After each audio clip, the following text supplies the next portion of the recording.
This is the new Taylormade stealth driver, and it's a little bit like a stunning girl you see at the bar and she turns around, but she's got a face tattoo.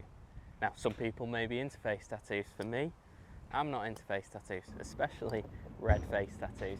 And in this video, we're going to have a look at the driver, how it looks, how it performs, and then we're going to send it into launch mode, see how far we can hit it. So first off, let's talk about the looks of the club. I have compared it to a stunning girl who's got a face tattoo, and I'll explain a little bit more about that when we talk about it behind the ball.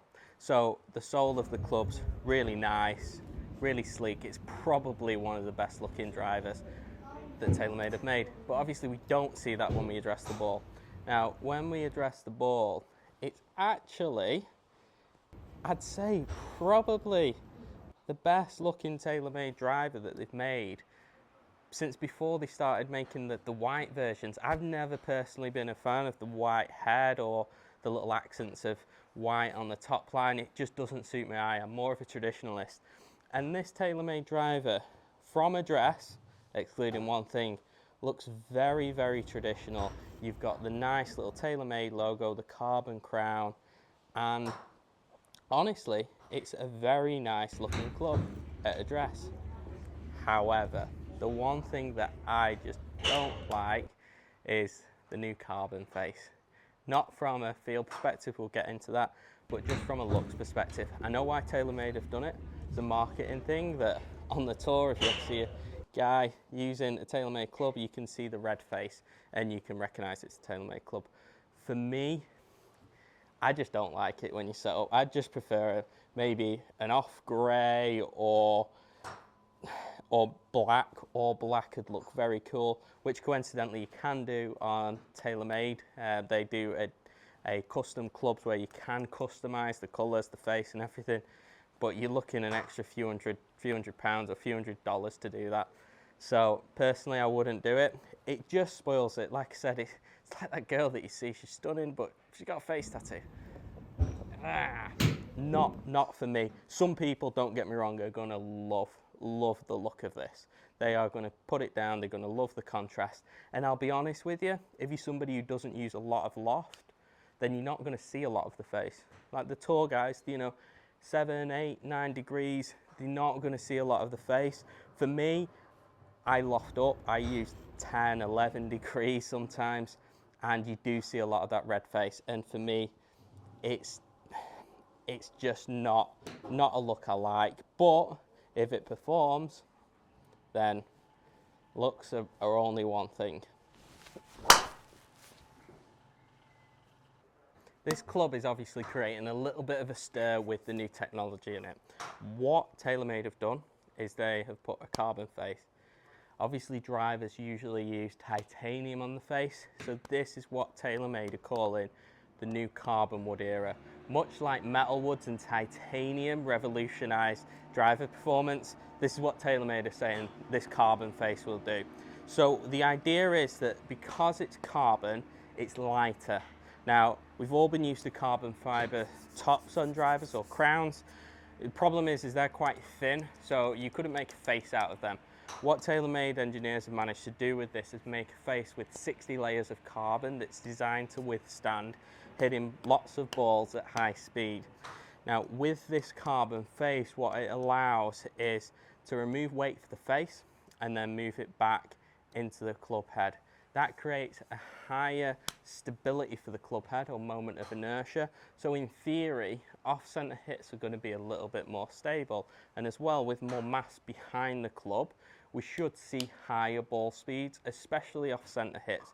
That's the big thing nowadays. All the drivers are pretty much maxed out. When you hit them good, you're not going to hit them much further. That's just the laws of the game. However, with this one, what the companies are trying to do, and especially Taylormade, it's the off-center hits.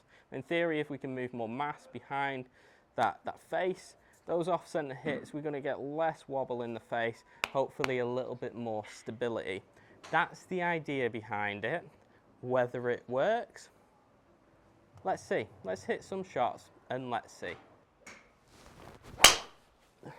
Now, initially, the sound's very different to a normal Taylormade driver. I'd almost say it sounds more like a wood like the old school wooden clubs. A little bit more of a thwack. Is that even a sound?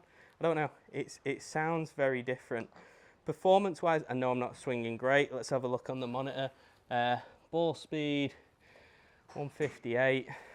Yeah, that's about where I'd expect.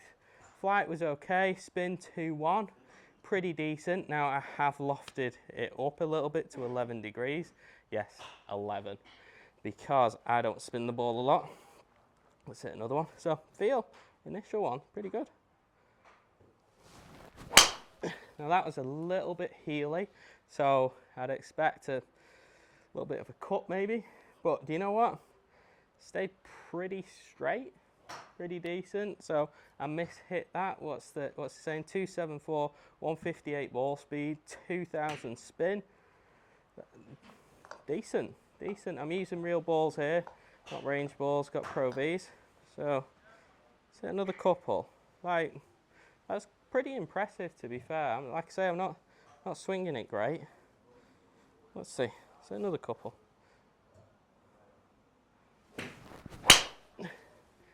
Again, that felt a little bit heely. See what the spin's doing. Stayed pretty straight. It's in play, a little bit cutty. Spin jumped up to 2.8. Not ridiculous. 157 ball speed. So even on a miss hit, carries dropped down to 259. Obviously, because I mishit it, that spin got up. But that's pretty solid. I don't mind this. It's a very unique sound. Some people won't like it, but I don't mind it. I don't mind it at all. A little more.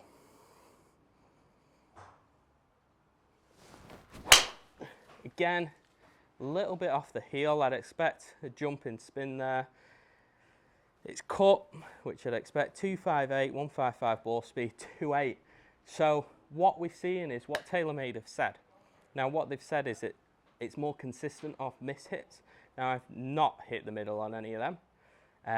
But what we're seeing is consistency in spin rates. Those spin rates off the heel, 2.7, 2.8, which is where I'd want it to be. Missed a few off the toe, around that 2.1 range. So I'm liking it. a lot. I'm gonna hit one more, see if I can catch one out of the middle before we go full send. See what we can actually get out of this. So let's just try and hit a stock little driver, see what it's like. So felt a little bit toey. Maybe that was just me. But no, not too bad. 161 ball speed, which for me is about my game swing. 280 carry, 2.2 spin. So it's doing what it says on the tin. I mean, this isn't even set up right for me. It's shaft's a little bit flexible for my liking, like a little bit more stiffness in the shaft there, but it's pretty decent for a stock club. For me to go 160 ball speed, like I say, more for me, it's the miss hits. The miss hits have all been consistent. Now, what I will say though, is I've lofted this up to 11 degrees. So it's a 9-degree head lofted up to 11. So a lot of guys, lower end ball speed, are probably going to struggle spinning this, where they're probably better with the standard head. But no, I'm impressed with that. Now, I probably would like a little bit lower loft so I don't have to see much red on the face, but I can't fault it in terms of performance. So let's go and see how much I can get out of it. Okay, the exciting part. 5 golf balls, hit it as hard as I can. Let's see what we can get out of it. Stock driver swing was 280 there. Let's see if we can get it going.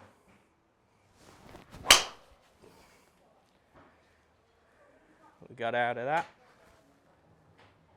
283 carry, 299 total. Now, usually 162 ball speed, that's very good for me.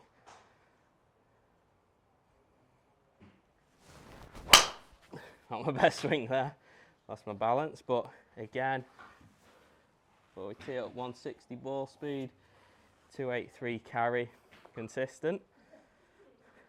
See if I can get one over 300. Good swings, I can normally carry it just over 3 bills.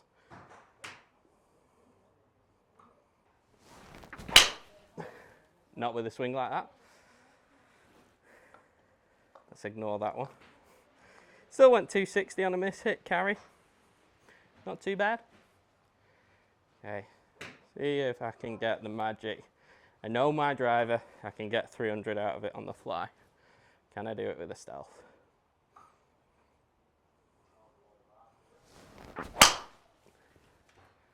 Felt like a good swing. What have we got? 2.7 carry. Just a little bit off the toe. So spin just dropped down there. Okay, so one more. See, not getting that magical 300 number. Total we are, but not carry.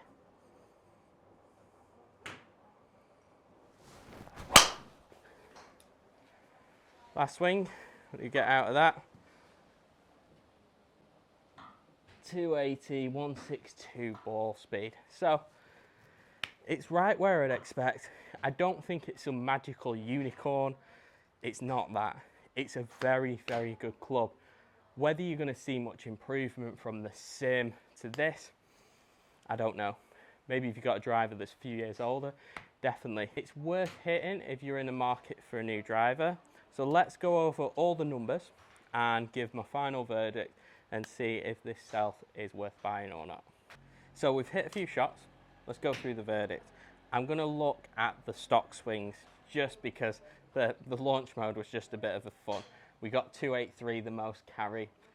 That's probably not the longest driver I've hit. My driver, I know I can get about 290, 300 carry. So let's just look at the stock numbers for this. Now, ball speed was pretty consistent, averaging out at 157.6. That standard deviation, we only varied to nearly 2 miles an hour, which is pretty good. In terms of launch angle, 10.5. Quite low considering the loft on this is 11.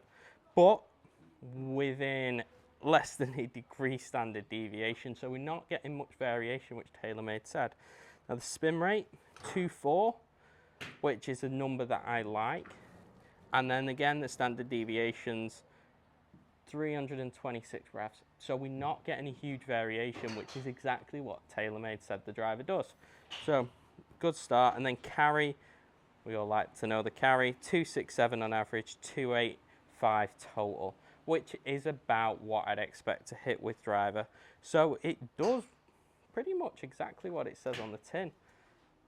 The claims are pretty consistent. Those miss hits, we're not seeing massive jumps in spin when we hit it off the heel, and we're not seeing massive reductions in spin when we hit it off the toe. Now, is it, like I said, some magical unicorn? I don't think so. Is it a very, very good driver? Absolutely. Very, very good. Would I buy it? Maybe. If they put a black face on there, I definitely look into it. But I can't fault it. It's a very, very good club. I like the different sound. That little thwack. It's different. It's nice. But good club.